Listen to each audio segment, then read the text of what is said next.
Itu Saul. Makanya Saul gak pernah bisa terima ketika perempuan-perempuan dengan rebana menari-nari. Yang kelompoknya Saul berkata, Saul mengalahkan musuh beribu-ribu menari-nari. Tapi kelompok yang lebih muda berkata, tetapi Daud mengalahkan musuh berlaksa-laksa. Saul itu terganggu dengan perkara-perkara seperti itu. Tetapi Daud tak pernah terganggu dengan apapun yang terjadi sekitarnya. Bahkan ketika Daud jatuh, dia berkata, jangan kau ambil rohmu yang ada dalammu. Dia tidak berkata begini, jangan ambil mahkotaku, jangan ambil kerajaanku. Dia tak berkata begitu. Dia berkata, jangan ambil roh yang ada dalammu. Akhirkanlah aku ya Tuhan, akhirkanlah aku. Satu kerinduan yang besar dari orang yang mencari Tuhan dengan segenap hati. Dalam kejatuhannya, Daud terus mencari Tuhan. Dia datang dengan hati yang remuk. Dia tidak menyalahkan orang dan mencari kambing hitam.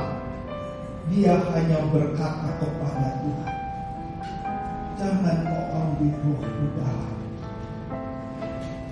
Kenapa begitu berharga roh yang ada di dalamnya? Iya, itulah yang sangat berharga. Harusnya setiap kita kenyang dengan hadirat Tuhan. Harusnya setiap kita ketika aktivitas sehari-hari, ketika hadirat Tuhan muncul dalam hidupmu, di situ itu yang paling mahal. Ketika kita mengalami Tuhan, kita mengalami hadirat Tuhan. Daud berkata lagi, janganlah biarkan aku menyimpang dari perintah-perintah. Menyimpang itu tidak langsung belok menumpang. Menyimpang itu bergeser sedikit-sedikit. Tidak terasa, tapi ujungnya jauh berbeda. Menyimpang bukan terasa, sedikit demi sedikit.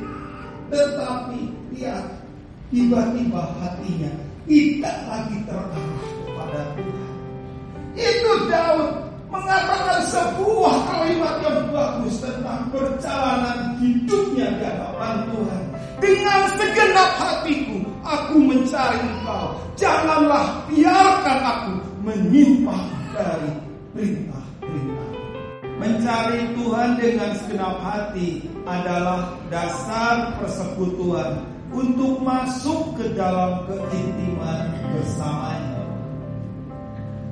Kekristenan itu bukan masalah hadir, bukan masalah rajin, bukan masalah pelayanan, aktif pelayanan. Kekristenan itu adalah masalah keintiman, masalah hubungan yang makin dalam dengan Bapa Surgawi. Orang yang punya keintiman, cirinya mempunyai sudut-sudut ilahi dalam hidupnya. Sudut-sudut ilahi itu melihat apa yang terjadi dalam hidupnya, melihat yang terjadi atas orang-orang sekitarnya, bukan seperti orang dunia yang melihat, tapi melihat dengan cara